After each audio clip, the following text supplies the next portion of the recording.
Selamat datang di YouTube channel Tes CPNS. Semoga channel ini selalu memberikan manfaat untuk teman-teman semua.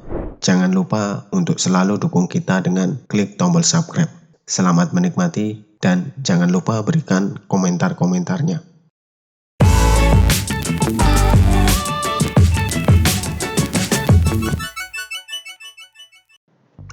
Halo teman-teman, Assalamualaikum warahmatullahi wabarakatuh. Kali ini kita melanjutkan belajar kita yang mengenai soal-soal tes CPNS, di mana di sini kita akan belajar mengenai soal-soal Pancasila. Nah, soal pertama kita ada soal seperti ini teman-teman.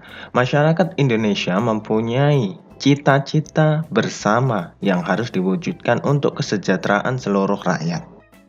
Berbagai cara dilakukan agar cita-cita tersebut dapat terwujud. Hal ini karena Pancasila berperan sebagai. Di sini ada berbagai jawaban seperti yang A adalah falsafah bangsa, yang B dasar negara, yang C ideologi negara, yang D cita-cita bangsa, dan yang E instrumen bangsa. Kita baca di sini adalah mempunyai cita-cita ya teman-teman. Mempunyai cita-cita yang harus diwujudkan untuk kesejahteraan seluruh rakyat. Cara yang dilakukan agar cita-cita terwujud. Nah, pokok di sini adalah cita-cita. Nah, ketika kita membahas mengenai cita-cita, itu ada beberapa pandangan. Yang pertama adalah cita-cita bangsa di sini, dan yang kedua adalah ideologi. Nah, di mana yang lainnya adalah falsafah bangsa itu terkait dengan sarana pemersatu teman-teman. Ini adalah sarana. Terus yang dasar negara ini biasanya terkait dengan hukum tertinggi. Terus yang ideologi itu adalah cita-cita negara. Terus yang cita-cita bangsa itu terkait dengan perenungan jiwa atau tujuan dari masyarakat itu sendiri. Dan instrumen bangsa itu adalah bagian-bagian. Nah, yang paling tepat jawabannya adalah ideologi. Biasanya ideologi itu terkait dengan cita-cita dan tujuan hidup bangsa. Ini adalah cita-cita yang keseluruhan ya teman-teman, di mana ideologi itu ada ideologi terbuka, ideologi Pancasila, dan ideologi tertutup. Itu yang sering digunakan oleh berbagai negara. Oke, yang berikutnya, yang kedua adalah suatu negara pasti memiliki ideologi. Pasti memiliki ideologi atau yang disebut dengan cita-cita. Masing-masing ideologi mempunyai tugas yang sangat penting, mempunyai fungsi yang sangat penting dalam menjalankan roda kehidupan suatu negara. Berikut yang termasuk salah satu fungsi ideologi adalah A. Menghargai sejarah yang telah terlewati. Apakah ini fungsi? B. Menyatukan perbedaan yang ada di dalamnya. Dan C. Menjadikan alat untuk menjalankan pemerintahan. Yang D. Mengedepankan pendapat golongan. Yang E. Mengesampingkan ideologi lainnya.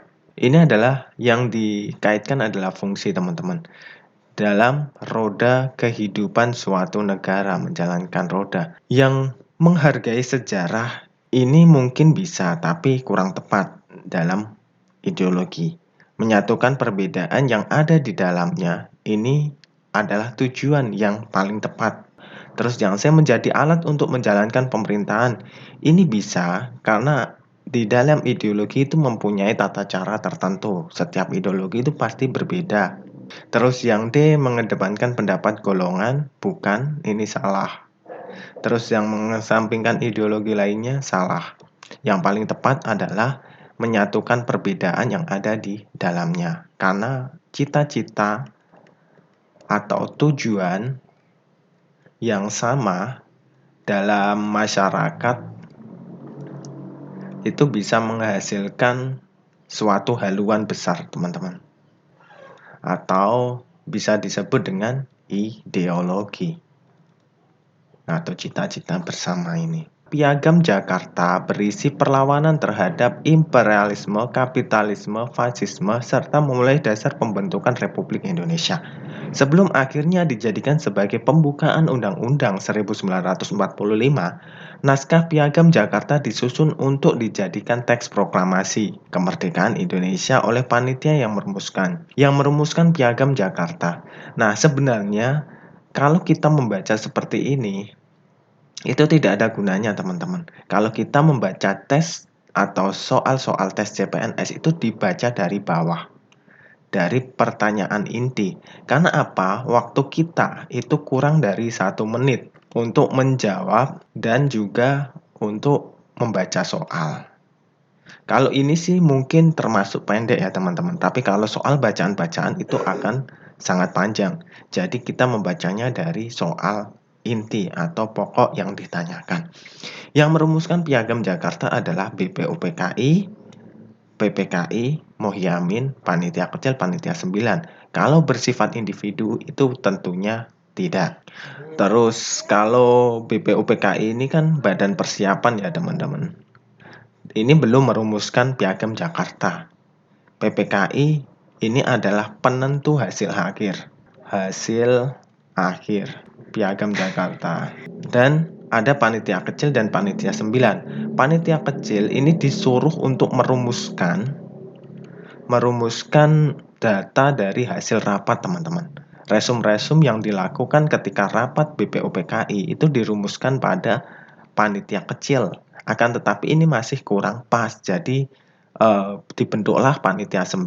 Nah, panitia 9 ini yang merumuskan rancangan undang-undang tersebut. Dan BPUPKI ini fokusnya adalah ke Pancasila. Pada awal pembentukannya adalah Pancasila dan dasar-dasar negara, akan tetapi pengesahannya berada di PPKI. Jadi jawaban yang tepat adalah E, Panitia 9. Untuk berikutnya yang nomor 4 adalah peraturan yang ada di negara ini, baik yang tertulis maupun tidak tertulis, semua harus bersumber pada Pancasila. Bersumber pada Pancasila karena Pancasila sebagai ideologi bangsa, falsafah negara, instrumen bangsa, dasar negara, cita-cita negara. Seperti yang saya sebutkan di awal tadi ya, teman-teman, di soal awal, bahwa kalau berkaitan dengan hukum atau sumber hukum itu berkait dengan dasar negara. Karena apa? Pancasila adalah sebagai hukum dasar tertinggi. Setelah Pancasila adalah pembukaan UUD, terus kemudian adalah UUD, terus kemudian baru undang-undang. Nah, seperti ini tingkatannya, teman-teman. Baru turun ke bawah sampai ke peraturan RT. Yang berikutnya yang nomor 5 adalah kedudukan Pancasila sebagai dasar negara Indonesia tercantum dalam. Kita tentunya sering mendengar mengenai pembukaan Undang-Undang Dasar ya, teman-teman. Dan memang di dalam undang-undang itu ada alinea 1, 2, 3, dan alinea 4. Dan masing-masing ini memiliki tujuan atau fungsi yang berbeda-beda. Yang pokok pikirannya yang pertama itu terkait dengan HAM, teman-teman. Terus pokok pikiran kedua itu terkait dengan cita-cita bangsa. Itu yang menjadi negara yang merdeka, bersatu, berdaulat, adil, dan makmur tersebut. Terus yang ketiga itu terkait dengan perjuangan, teman-teman. Dan rahmat Allah yang maha kuasa, rahmat Tuhan untuk menjadikan negara Indonesia sebagai negara merdeka. Terus yang keempat adalah dasar negara dan juga rumusan Pancasila.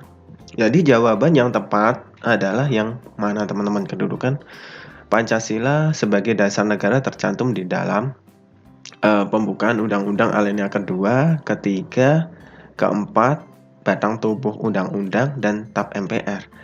Sebenarnya tercantumnya itu pada alinea keempat, tapi penjabarannya ada di batang tubuh ini. Dan ketetapan MPR dan lainnya itu hanya sebagai pendukung saja. Oke, seperti itu ya, teman-teman. Sampai jumpa di video selanjutnya dan terima kasih. Semoga sukses selalu dalam tes CPNS. Wassalamualaikum warahmatullahi wabarakatuh.